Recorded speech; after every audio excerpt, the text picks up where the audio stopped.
tu ne viendras pas. Elle a dit cela d'un ton plat, posant sa tasse de café comme on pose le point final à une phrase cruelle. C'est une soirée entre filles cette année. J'ai cligné des yeux, interdit. La cuisine était silencieuse, beaucoup trop silencieuse pour un mardi matin dans notre appartement du 15e arrondissement. Dehors, le ciel gris de Paris s'étirait au-dessus des toits, mais à l'intérieur, quelque chose venait de se briser. Ma femme, Élodie, ne levait pas les yeux de son assiette. Elle picorait ses œufs comme si elle ne venait pas de m'anéantir avec ses 8 petits mots. C'est drôle, ai-je dit lentement en posant ma fourchette. Parce que l'année dernière, tu m'as supplié de venir. Tu disais que Sarah serait vexée si je n'étais pas là. Les choses ont changé, a-t-elle répondu, le regard toujours fixé sur son assiette. C'est juste entre filles. Elle veut quelque chose d'intime. Je me suis adossé à ma chaise, en l'observant attentivement. C'est là que je l'ai senti. Ce n'était pas juste le mensonge, mais cet étrange calme répété qu'elle portait comme un déguisement. Elle ne discutait pas, elle détournait le sujet. C'était clinique, précis. Comme si elle avait répété cette scène devant un miroir. Élodie, ai-je dit d'une voix basse. Tu vois quelqu'un d'autre? Sa tête s'est redressée brusquement. Une étincelle, mêlant panique et colère, a traversé ses yeux avant qu'elle ne la réprime. Ne fais pas ça, a-t-elle sifflé, la voix tendue. Ne fais pas une scène pour rien. Pour rien. J'ai ri nerveusement. Tu annonces à ton mari qu'il n'est pas invité à une fête de famille, et je ne devrais pas poser de questions? Elle s'est levée brusquement, les pieds de la chaise raclant le carrelage. La discussion est close, Thomas. Voilà.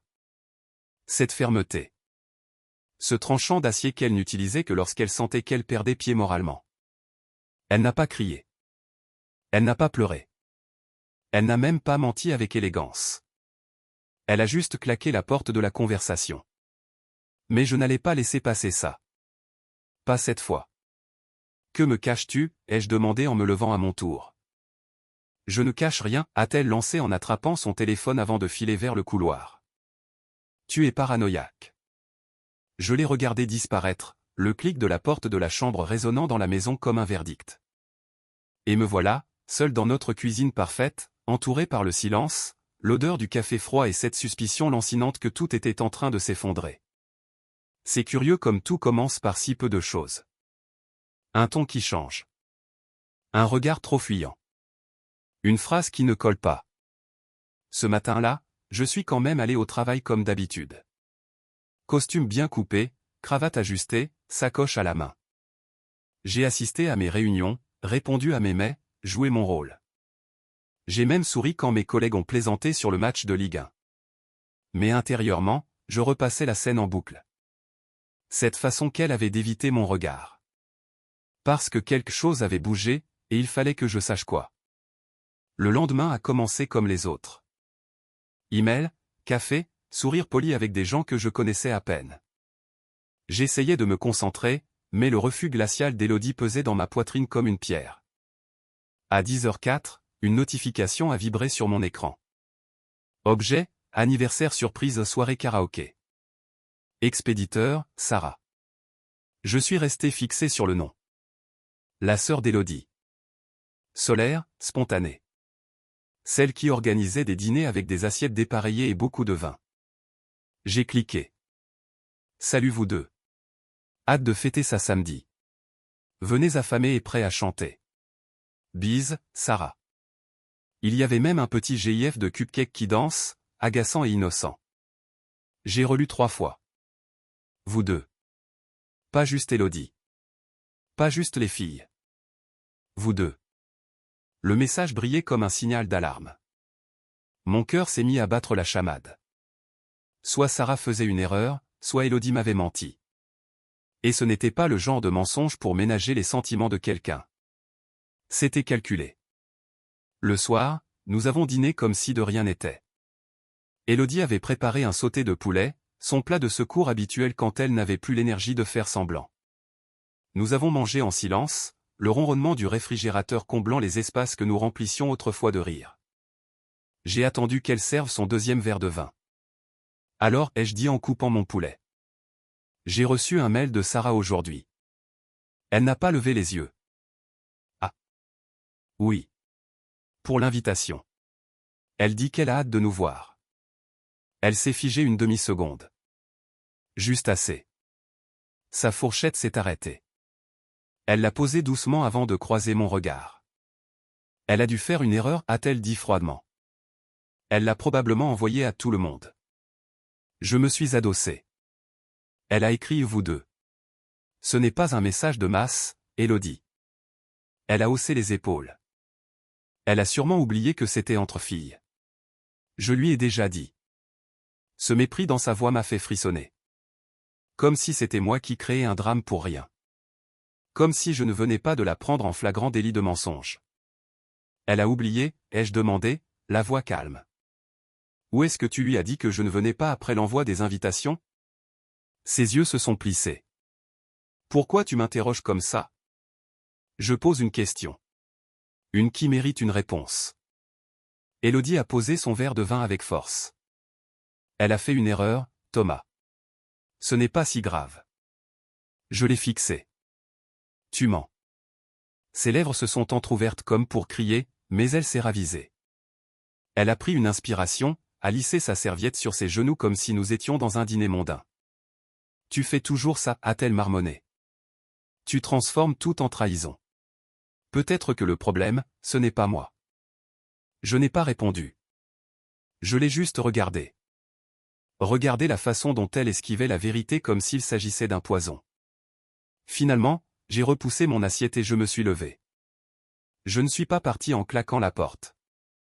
Je suis juste sorti de la pièce, la laissant seule à table. Que dire à quelqu'un qui ment comme elle respire? Cette nuit-là, je suis resté éveillé, le cœur battant si fort que je pensais faire trembler le lit.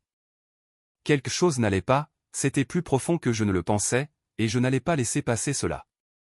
Le lendemain après-midi, je me suis assis dans un café près de la rue Washington, un endroit avec des ampoules Edison et des murs en briques apparentes, très à la mode. Ce n'était pas pour le café que j'étais là. La porte a tinté, et Sarah est apparue. Le même sourire chaleureux. Thomas, tu as pu venir. Elle m'a embrassé. Désolé, le stationnement dans le quartier est un enfer. Aucun souci, ai-je répondu en forçant un sourire. Je suis content qu'on puisse se voir. Elle s'est installée, ignorant totalement la tension qui flottait entre nous. Alors, qu'est-ce qui se passe, a-t-elle demandé en sirotant son latte. Élodie m'a dit que tu avais une question sur la fête. Oui, ai-je dit avec précaution. Je voulais juste confirmer quelque chose pour samedi soir. Sarah a cligné des yeux. Bien sûr. Vous êtes invités tous les deux, n'est-ce pas? Toi et Élodie? Elle a hoché la tête en posant son verre. Évidemment. Pourquoi? Je n'ai pas répondu tout de suite. J'ai observé son visage, cherchant une hésitation. Il n'y en avait aucune. Elle m'a dit que c'était réservé aux filles cette année. Que tu ne voulais pas d'hommes. Sarah a froncé les sourcils. Quoi? Non, c'est faux. C'est la bande habituelle. Des couples, des amis. On fait encore un karaoké. James, un de ses amis, a déjà confirmé sa présence. Elle m'a dit que vous ne pourriez pas venir, ai-je ajouté, sentant le froid m'envahir. James, ai-je répété, neutre. Oui, a dit Sarah en faisant défiler son écran. Tiens, il lui a même envoyé un message pour dire qu'il apportait du vin. Elle a tourné son téléphone vers moi une seconde. J'ai vu le nom, l'émoji sourire, la complicité. James. Un nom que je n'avais jamais entendu chez nous. Pas une seule fois. Élodie a dit pourquoi vous ne veniez pas. Le sourire de Sarah a fléchi. Elle a dit que vous étiez occupé. Que vous aviez prévu autre chose. Honnêtement, je trouvais ça bizarre. Vous venez toujours. Ma gorge s'est serrée. Oui, je pensais aussi. Elle a semblé inquiète. Tout va bien entre vous deux.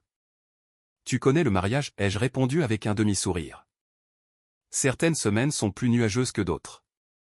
J'ai regardé l'heure et je me suis levé. Merci, Sarah. Pourrais-tu garder cette conversation pour toi? Elle a haussé un sourcil. Bien sûr. Quelque chose ne va pas? Je ne suis pas encore sûr, ai-je dit en enfilant ma veste. Mais je compte bien le découvrir. J'ai quitté le café alors que le soleil se couchait, peignant les rues de Paris de teintes orangées. La ville semblait paisible. Ma vie, elle, ne l'était plus. James. Elle ne m'en avait jamais parlé. Le lendemain, le bureau était calme. Je n'ai rien dit à Élodie. Elle pensait toujours que j'avais abandonné le sujet, en bon mari crédule. Mais j'avais un rendez-vous. L'agence de détective était située dans un petit immeuble au-dessus d'une librairie ancienne. Une plaque discrète, Grant et associé, enquête privée. J'ai frappé. À l'intérieur, un homme aux cheveux poivre et sel, portant une veste en cuir usé, était assis derrière un bureau encombré de dossiers. « Tu es Thomas ?» a-t-il demandé. J'ai hoché la tête. « Tu es Grant. Assieds-toi. » Il n'a pas perdu de temps avec les politesses. « Tu veux savoir qui voit ta femme ?» J'ai tressailli. Je n'avais même pas prononcé le mot « aventure ». Mais il le disait avec la certitude de celui qui a vu cette histoire se répéter trop souvent. « Je veux la vérité », ai-je dit. Je ne suis pas ici pour tirer des conclusions hâtives. Mais il y a des signes. Elle a menti sur une fête. Un certain James est impliqué. Je veux savoir qui il est. Grant a hoché la tête. Tu as quelque chose pour commencer? J'ai sorti les copies du mail de Sarah. Il a jeté un œil, a grogné d'approbation et a glissé les feuilles dans un dossier. Je m'en occupe. Filature discrète. Photo si besoin. Rien qui ne puisse causer de confrontation. Tu auras un rapport dimanche. J'ai hoché la tête, la bouche sèche. Je ne veux pas qu'elle soit blessée. Je veux juste de la clarté. Grant s'est adossé. Tu as déjà pris ta décision à son sujet. Pas complètement, ai-je dit. Mais j'ai cessé de croire tout ce qui sort de sa bouche. J'ai besoin de la vérité. Peu importe laquelle. Il a pris une note. Tu es calme. La plupart des hommes viennent ici enragés. Tu as l'air d'avoir déjà accepté ce que je vais trouver. Je n'ai rien accepté, ai-je répondu. Mais j'ai cessé de faire semblant. C'est la première étape. Il a hoché la tête. Vérifie ton téléphone samedi soir. Quoi qu'il arrive, n'agis pas dans la précipitation. La vengeance est bruyante, mais la clarté est patiente. Quand je suis rentré le soir, Élodie était affalée sur le canapé, son téléphone à la main. Elle a à peine levé les yeux. « Salut » a-t-elle dit. « Journée longue ?» Oui, ai-je répondu en retirant mes chaussures. Beaucoup de choses en tête. Elle a fredonné, les yeux toujours sur son écran. Je suis passé vers la cuisine, et juste avant de tourner le coin, j'ai jeté un coup d'œil. Elle avait minimisé quelque chose sur son écran dès qu'elle avait senti ma présence. C'était rapide, propre. Elle avait l'habitude. Je n'ai rien dit. J'ai juste ouvert le frigo, pris une bouteille d'eau, le visage impassible. Maintenant, j'avais quelqu'un qui surveillait. Dimanche, je saurais tout. Le samedi est passé comme une apnée. Chaque moment pesait lourd. J'ai passé la journée à faire semblant, à bricoler dans le jardin, à faire les courses, tout en sachant que les yeux que j'avais payés surveillaient Élodie mieux que je ne l'aurais jamais fait. Vers 15 heures, mon téléphone a vibré. Grant, elle est avec quelqu'un. Centre-ville. Café Blanco. Un homme, la trentaine. Grand, cheveux bruns. Pas de gestes tendres, mais ils sont proches. Il rit. Ils ont l'air de très bien se connaître. Nous continuons la filature. J'ai regardé le message longtemps. Mon pouls n'a pas accéléré. Pas de rage. Juste le silence. Celui qui s'installe quand le dernier domino tombe. C'était réel. Elle était avec lui. J'ai répondu par un seul mot, merci. Puis, je suis allé dans la chambre et j'ai ouvert le tiroir où je gardais notre cadeau d'anniversaire non offert. Un collier en argent, délicat, discret. Elle l'aurait adoré. Ou du moins, elle aurait aimé ce genre de choses. Au lieu de le jeter, je l'ai soigneusement remis dans son écrin, j'ai fait un beau nœud et je l'ai glissé dans un sac cadeau. Pas pour Élodie. Pour Sarah. C'était son anniversaire demain. Et que Élodie vienne ou non, moi, j'y serai. Je suis passé au centre commercial. J'ai acheté une écharpe douce, bleu pâle. Sarah adore les écharpes. Je m'en souvenais de l'année dernière. Quand on est revenu à la maison, Élodie était partie. Pas de mots. Pas d'appel. Juste une trace de parfum dans l'air et le tiroir de son rouge à lèvres entrouvert. Ça ne faisait pas mal. C'est ce qui m'a le plus surpris. Je pensais que je me sentirais détruit. Mais je ne ressentais que de la préparation. Ce n'était plus une question de cœur brisé. C'était une question de faim. Quand le soleil s'est couché, j'ai mis la table comme toujours. J'ai allumé une bougie par habitude. J'ai même versé 2 verres de vin, bien que je sache que l'un resterait intact. J'ai bu ma moitié, fixant la chaise vide. 1 heure plus tard, j'ai débarrassé en silence. J'ai pris le sac cadeau, ma veste, et je suis sorti dans l'air frais de Paris. Je ne me suis pas précipité. Je ne l'ai pas appelée. Peu importait où elle était. Car demain, à cette fête, tout allait basculer. Et cette fois, c'est moi qui aurai la vérité. Au moment où Sarah a ouvert la porte, j'ai su que j'avais plus ma place ici qu'Élodie ne l'aurait jamais. Thomas, a-t-elle dit en me serrant dans ses bras avec cette énergie simple et chaleureuse. Je n'étais pas sûr que tu viendrais. Je ne manquerais ça pour rien au monde, ai-je dit en tendant le sac. Joyeux anniversaire.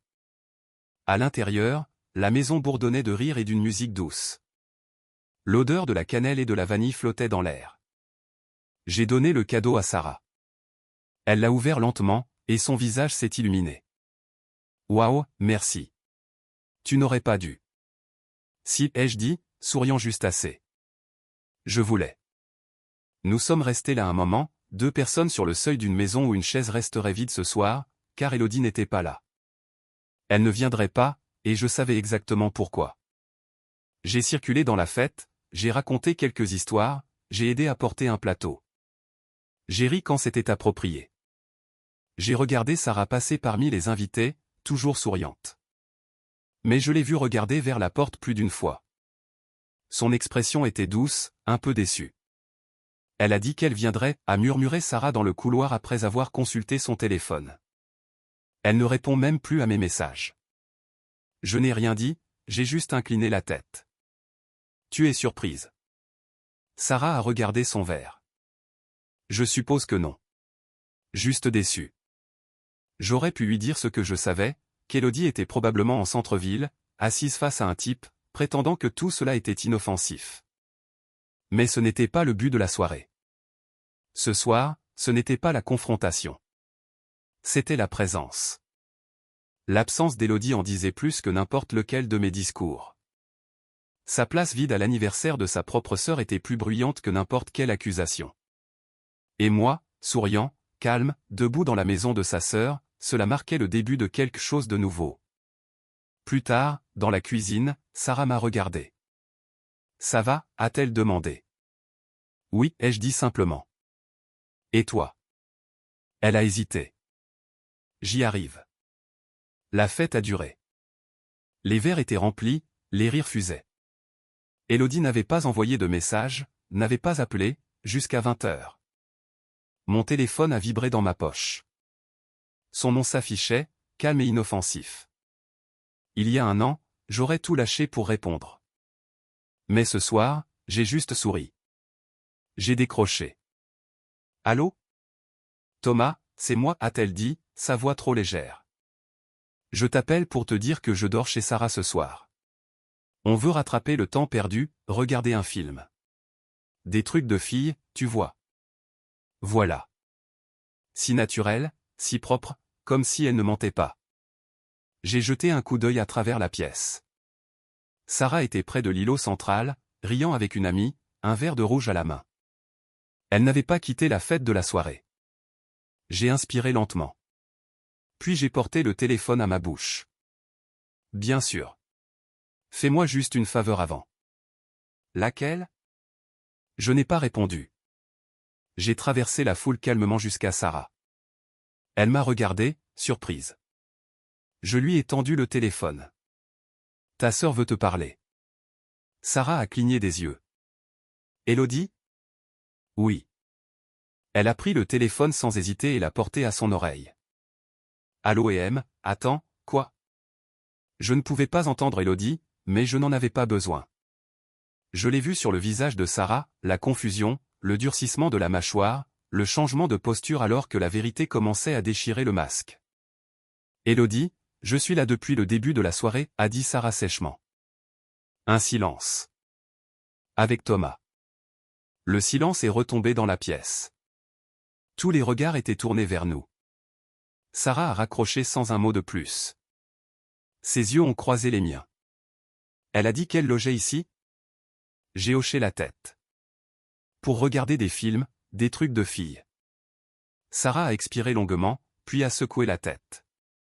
Elle a murmuré pour elle-même, même pas un mensonge intelligent, juste de la paresse. C'est ça, la vérité, ai-je dit doucement. Ça rend les mensonges plus ridicules. Sarah m'a rendu le téléphone. Je suis désolé. Tu n'as rien à te reprocher. La fête ne s'est pas arrêtée, mais l'atmosphère avait changé. Sarah a repris un sourire pour ses invités. J'ai rejoint le couloir pour lui laisser de l'espace. Alors que je me tenais là, mon téléphone en main, j'imaginais ce qu'Élodie était en train de faire, qui elle était avec, et à quelle vitesse elle paniquait maintenant que sa propre sœur venait de retourner la situation contre elle. Elle avait fait un coup, mais j'avais joué le mien en premier. Et maintenant, le jeu était différent. Élodie était la seule à croire qu'on jouait aux dames. Nous étions passés aux échecs. 20 minutes plus tard, la porte d'entrée s'est ouverte brusquement. C'était elle. Élodie. Ses talons claquaient violemment sur le carrelage. Son rouge à lèvres était légèrement bavé, son sac glissant de son épaule, et ses yeux scannaient la pièce comme un prédateur pris au piège en plein jour. Le brouhaha s'est arrêté net. Elle m'a vu. Puis Sarah. Vraiment, a-t-elle craché, sans même essayer de prétendre. Tu es là, Thomas? Sérieusement? Je n'ai pas dit un mot. Elle s'est tournée vers Sarah. Et tu ne t'es pas dit que tu devrais m'appeler pour me dire qu'il venait? Tu trouvais ça normal?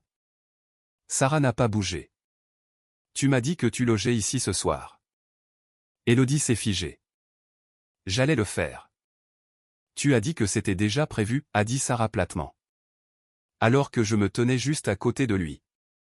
La pièce était silencieuse.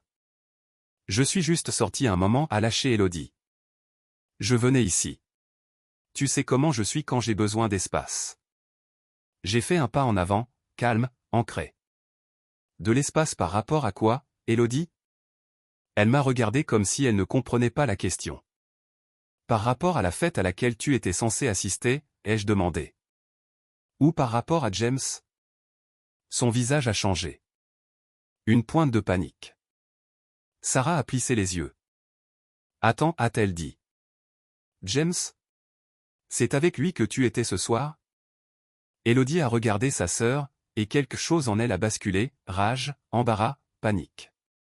Elle perdait pied. Ne fais pas l'innocente, a-t-elle lancé à Sarah, le venin dans la voix. Tu m'as toujours jugé, tu as toujours essayé de te rendre meilleur que moi. Sarah s'est approchée, la voix basse mais ferme. Tu nous as menti, à tous les deux. Je t'ai couverte trop souvent. Mais ce soir, c'est fini. Élodie s'est retournée vers moi, presque sauvage. Alors quoi? C'était ton grand plan, m'humilier à une fête? Non, ai-je dit. Tu l'as fait toute seule. Elle m'a fixé, respirant difficilement. Puis, cherchant une dernière carte à jouer, elle a ricané, vous deux, vous vous méritez. L'insulte est tombée à plat, vide. J'ai regardé Sarah. Elle m'a regardé en retour. Aucun de nous n'a souri, mais aucun de nous n'a détourné le regard. Élodie a scruté la pièce une dernière fois, cherchant peut-être quelqu'un pour la défendre. Personne n'a bougé. Personne n'a dit un mot. Alors elle a fait ce que les gens comme elle font toujours quand la lumière est trop forte. Elle a fait demi-tour et est partie. Sans un mot, sans un au revoir, juste le claquement de la porte, tranchant comme un point final. Pendant un long moment, personne n'a bougé. Puis, quelqu'un a toussé. La conversation a repris, lentement. Sarah s'est approchée de moi. Ça va, a-t-elle demandé doucement. J'ai hoché la tête. Oui. Et toi? Elle a dégluti. Demande-moi demain. Nous n'avons rien dit de plus. La vérité était enfin entrée, avait allumé l'étincelle, et avait brûlé tout ce qui était faux. Il ne restait plus que la suite. 3 semaines plus tard, nous étions assis de part et d'autre d'une longue table sous la lumière crue des néons d'un bureau de médiation. Pas de bavardage de fait, juste le calme des conséquences. Élodie était en face de moi, sa posture trop parfaite. Elle portait un blazer gris anthracite comme une armure, les yeux fixés sur un point invisible derrière la tête du médiateur. Grant avait fait son travail. Photos, journaux d'appel, observations discrètes, tout était proprement rangé dans un dossier beige entre nous. Le médiateur a tourné les pages sans hausser un sourcil. « Madame, vous êtes consciente du contenu de ce rapport ?» Élodie n'a pas parlé tout de suite. « Oui » a-t-elle fini par dire, la voix rauque. « Vous reconnaissez l'exactitude du rapport ?» Elle a hoché la tête. Elle n'avait plus nulle part où fuir. Le reste de la session fut clinique. Partage des biens, pension, les détails d'un divorce. Je ne jubilais pas. Je n'en avais pas besoin. Élodie s'effondrait en silence. L'homme pour qui elle avait tout risqué, James, l'avait ignoré quelques jours seulement après la confrontation. Sarah m'avait dit, d'une voix hésitante, qu'il avait bloqué son numéro dès le week-end suivant. Il ne voulait pas d'une relation, il voulait une aventure. Quand le masque est tombé, il s'est enfui. C'est le problème avec les fantasmes bâtis sur la tromperie. Ils finissent par s'effondrer sous leur propre poids. Le médiateur a glissé les papiers. « Signé ici » a-t-il dit. Élodie a pris le stylo. Ses doigts tremblaient. Elle n'a pas pleuré. Mais alors qu'elle griffonnait son nom sur les lignes qui mettaient fin à notre mariage, j'ai vu sa bouche se crisper. Ses yeux, autrefois calculateurs, étaient maintenant vitreux, comme si elle réalisait qu'elle ne m'avait pas seulement perdu.